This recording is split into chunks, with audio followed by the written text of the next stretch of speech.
तो हेलो बच्चों, स्वागत है आपका फिर से एक नए वीडियो में। तो आज हम पढ़ेंगे रिलेटिव प्रोनाउंस। पिछले वीडियो में हमने सेंटेंस और आर्टिकल्स पढ़े थे, जिनका लिंक मैं डिस्क्रिप्शन बॉक्स में दे दूंगी, तो आप वहां पर जाकर देख सकते हो। तो आज हम नया टॉपिक पढ़ते हैं, रिलेटिव प्रोनाउन। तो सबसे पहले हम प्रोनाउंस की डेफिनेशन देखेंगे। तो प्रोनाउन की डेफिनेशन है, pronoun is word which used in place of a noun. यानी कि प्रोनाउन ऐसे शब्द जो संज्ञा के यानी कि नाउन के स्थान पर यूज किए जाते हैं, वो प्रोनाउंस यानी कि सर्वनाम कहलाते हैं। तो प्रोनाउंस का प्रयोग ग्रामर में अपना एक विशेष स्थान रखते हैं। तो ये नाउन के बार बार प्रयोग को रोकता है। यदि किसी नाउन का प्रयोग बार बार किया जाए तो जो भाषा की सुंदरता है वो नष्ट हो जाती है और अजीब सी लगती है। जैसे कि कोई शब्द को हम बार बार बोलेंगे तो वो अच्छा नहीं लगता है। जैसे किसी का नाम है, उसको हम बार बार बोलेंगे तो वो भाषा अजीब सी लगती है, उसकी सुंदरता नष्ट हो जाती है और अव्यवहारिक सी लगती है। तो जैसे कि Maya said to me that Maya was going to Maya's school. अब जैसे यहाँ पर है माया, तो ये माया शब्द है वह बार बार यूज में हो रहा है, तो इससे हमारी जो सेंटेंस की सुंदरता है वो खत्म सी लग रही है। तो इसकी जगह हम अगर प्रोनाउन यूज में लेंगे तो उससे जो सेंटेंस की सुंदरता है वो भी बढ़ जाएगी। तो माया शब्द बार बार यूज में लेने में अटपटा सा भी लगता है कि माया ने कहा कि वह माया मुझसे मिली और माया उसके स्कूल जा रही है, तो ये शब्द बार बार अच्छे नहीं लग रहे हैं। तो इस सेंटेंस में माया शब्द बार बार प्रयोग हुआ है, तो इससे बचने के लिए हम लोग प्रोनाउन का यूज करते हैं। तो उससे क्या है, भाषा व्यवहारिक भी और सुंदर भी बन जाती है। जैसे कि Maya said to me that she was going to her school. अब माया ने मुझसे कहा कि जो दैट शी वाज, अब यहाँ पर पहले सेंटेंस में माया ही आया था, लेकिन माया की जगह हमने शी प्रोनाउन यूज में लिया है। माया एक लेडीज है तो माया के लिए हमने शी लिया है, तो शी प्रोनाउन आ गया यहाँ पे। Was going to her school, तो उसके स्कूल जा रही है, तो यहाँ पर माया के लिए हर आ गया। शी का हर, लेडीज के लिए हर आता है, तो यहाँ पर हर प्रोनाउन आ गया। तो अब देखिए कितना अच्छा मतलब सेंटेंस लग रहा है कि Maya said to me that she was going to her school. तो इस सेंटेंस में शी और हर क्या है, प्रोनाउन है जो कि माया के लिए यूज किए हुए हैं। आया आप लोगों को समझ में? तो आप लोग इसकी स्क्रीनशॉट भी ले सकते हैं।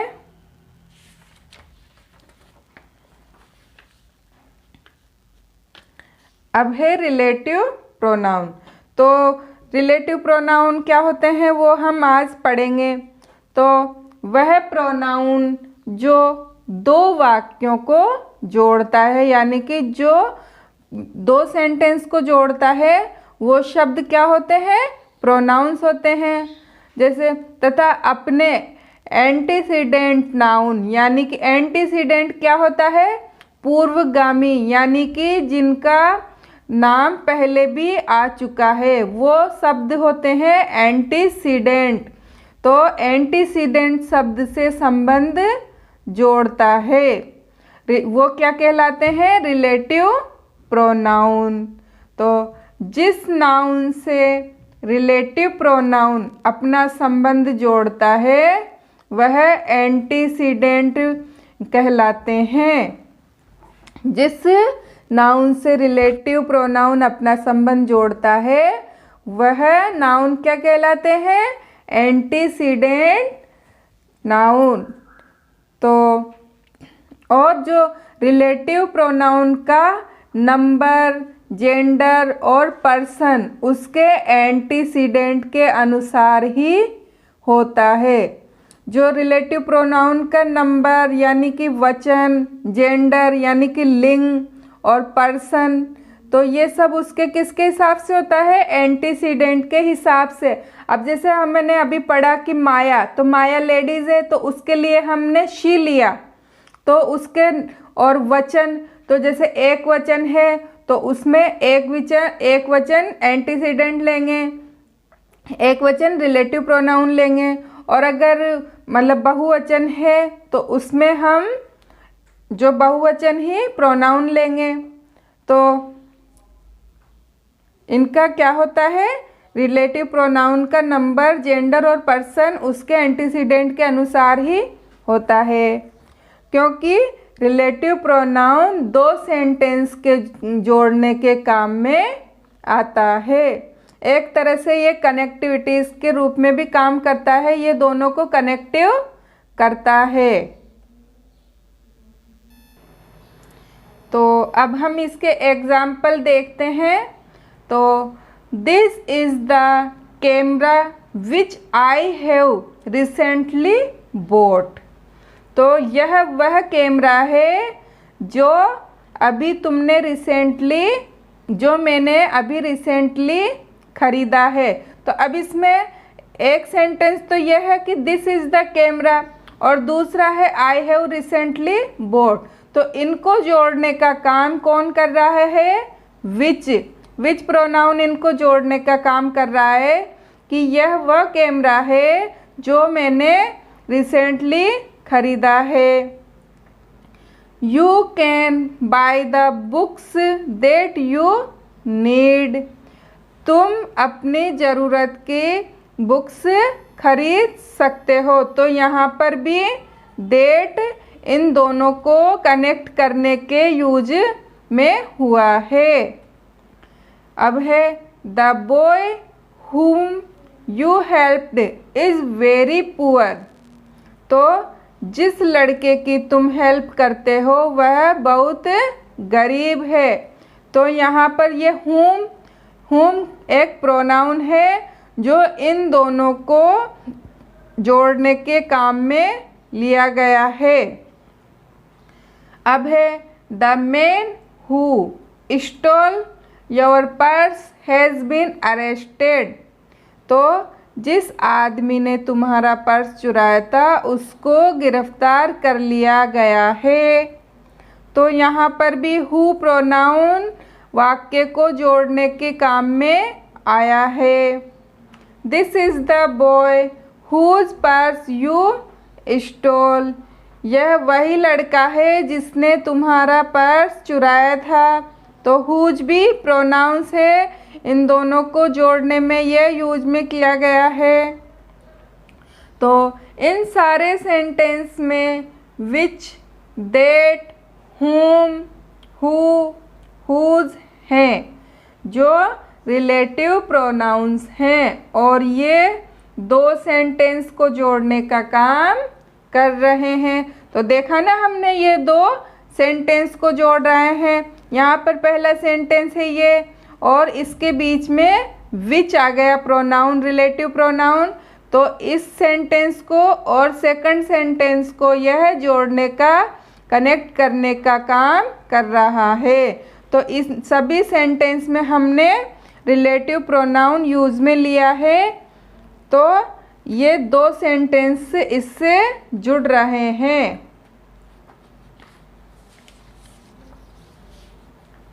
अब देखते हैं यूज ऑफ रिलेटिव प्रोनाउन।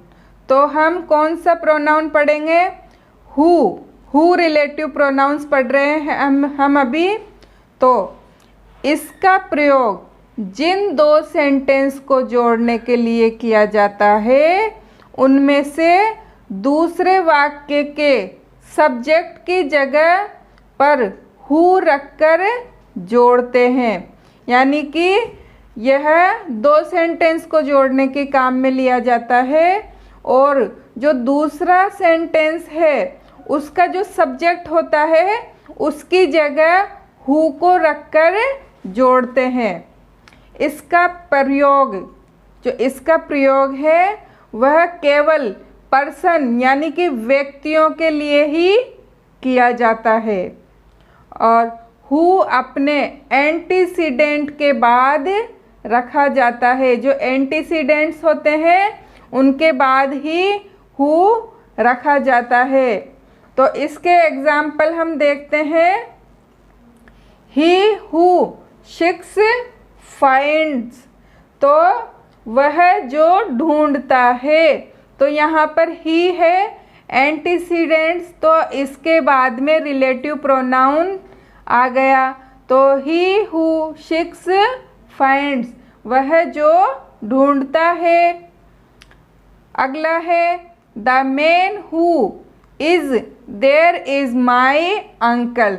तो द मैन है एंटीसीडेंट, तो इसके बाद में हमने रिलेटिव प्रोनाउन लगाया है। तो the man who is there is my uncle, वहाँ जो आदमी है वह मेरे अंकल हैं। नेक्स्ट है do you know those boys who are sitting on the bench. तो डू यू नाउ, क्या तुम जानते हो, क्या तुम उन लड़कों को जानते हो जो वहाँ पर बेंच पर बैठे हुए हैं। क्या तुम उन लड़कों को जानते हो जो बेंच पर बैठे हुए हैं। तो ये क्या है एंटीसीडेंट और हु क्या है रिलेटिव प्रोनाउंस। और यहाँ पर जो लड़के हैं क्या तुम उनको जानते हो जो वहाँ पर बैठे हुए हैं। इसी तरह the women who is sitting there is my aunt, जो वहाँ पर जो औरत वहाँ बैठी है वह मेरी आंटी है यानी चाची है।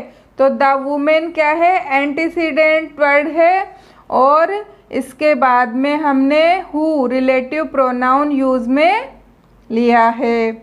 अब है people who are honest are loved by all, वो लोग ईमानदार होते हैं उन्हें सभी से प्यार होता है। यानी कि जो लोग ईमानदार होते हैं उन्हें सभी से प्यार होता है। तो ये यहाँ पर रिलेटिव प्रोनाउन और ये एंटीसीडेंट वर्ड। तो एंटीसीडेंट वर्ड के बाद में रिलेटिव प्रोनाउन रखा जाता है। तो people who are honest are loved by all. तो आया आप लोगों को समझ में। आप इन सब की स्क्रीनशॉट भी ले सकते हो। तो ये था हमारा रिलेटिव प्रोनाउंस, जो ये है पार्ट 1 और पार्ट 2 में कल डालूंगी। तो ये था हमारा आज का रिलेटिव प्रोनाउन। उम्मीद करती हूँ कि आपको पसंद आया होगा और अगर आपको मेरा वीडियो पसंद आए तो मेरे वीडियो को लाइक करें, शेयर करें और मेरे चैनल को सब्सक्राइब करें, बेल आइकन को प्रेस करें ताकि मेरे आने वाले नए वीडियो की नोटिफिकेशन आपको मिल सके। तो थैंक यू बच्चों।